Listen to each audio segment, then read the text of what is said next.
অনেক মানুষ আছে দেখবেন আল্লাহর শুকর খুব আদায় করে, মানুষের শুকর আদায় করে না। আছে না নাই? অনেক লোক আছে এই ঢাকা শহরে আসার সময় লঞ্চের ভাড়া, বাসের ভাড়াটাও ছিল না, ঝুলে ঝুলে চলে আসছে। এরপর আল্লাহ তাআলা তাকে এমন সম্পদ দেওয়া দিচ্ছেন, যেভাবে হোক সে এমন সম্পদ কামাইছে, 2-4টা বাড়ির মালিকও হয়ে গেছে। আছে না না এরকম অনেক মানুষ? কিন্তু ঘন ঘন দেখবেন আল্লাহর শুকর আদায় করে যে আল্লাহ আমাকে সব দিছে। ঠিক আছে, আল্লাহই তো দিছে, কিন্তু আল্লাহর কিছু বান্দাদের ভূমিকা ছিল কি ছিল না? তাদের নাম মুখে নিতে রাজি না, নিলে তো ছোট হয়ে যাবে। আছে না এরকম চরিত্রের মানুষ? কোন অর্জন হলে সব ক্রেডিট আল্লাহরে দেয়, এটা ভালো, কিন্তু আল্লাহকে শুধু দিলে হবে না। কোন বান্দা যদি আপনাকে উপকার করে, আপনাকে এই পর্যন্ত আসতে সহযোগিতা করে, তো তার কৃতজ্ঞতাও আপনাকে আদায় করতে। নবী আলাইহিস সালাম বলেছেন, মাল্লাম ইয়াশকুরিন নাস লাম ইয়াশকুরিল্লাহ। যে মানুষের কৃতজ্ঞতা আদায় করে না, অকৃতজ্ঞ হয়, সে আল্লাহর প্রতি অকৃতজ্ঞ। সে আল্লাহর কৃতজ্ঞতা আদায় করার কোনো মূল্য হতে বিধায় মানুষের কৃতজ্ঞতা আদায় করবো তো ইনশাআল্লাহ। যে যতটুকু আমার উপকার করেছে, যার দ্বারা যতটুকু অর্জিত হয়েছে, এটাকে অকপটে স্বীকার করার মতো মানসিকতা থাকতে হবে।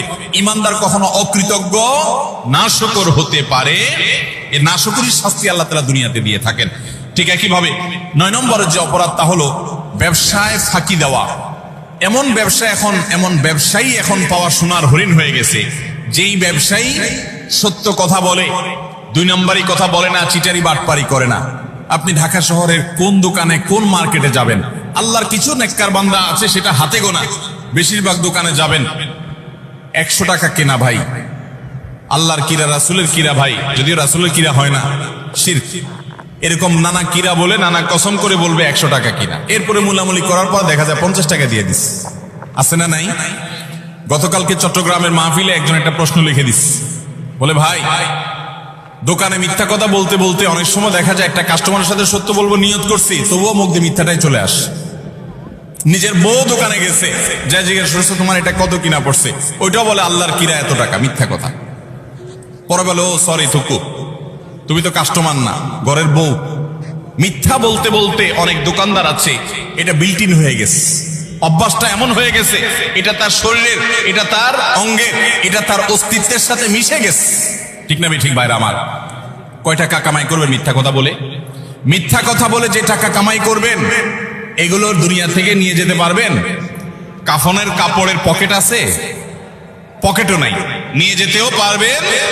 যাদের জন্য মিথ্যা কথা বলছেন, ছেলে সন্তান, স্ত্রী, পরিবারের লোকজন, আপনি দুনিয়া থেকে যাওয়ার পর কিয়ামতের ময়দানে যখন ফেরেশতারা মুগুর দেওয়ার জন্য ধরবে, যখন শাস্তি শুরু হওয়ার পরিকল্পনা হবে, তখন আপনার ছেলে মেয়েরা যায় বলবে, আল্লাহ আমার আব্বাকে কিছু বলিয়েন না, উনি যত 2 নম্বরে চিটারি বাটপারি করে ঢাকা শহরে বাড়ি গাড়ি করছে, এগুলো সব আমাদের জন্য করছে, ওনার একার জন্য করে নাই, অতএব শাস্তি আমাদেরকে দেন, ওনাকে ছেড়ে দেন। বলবে?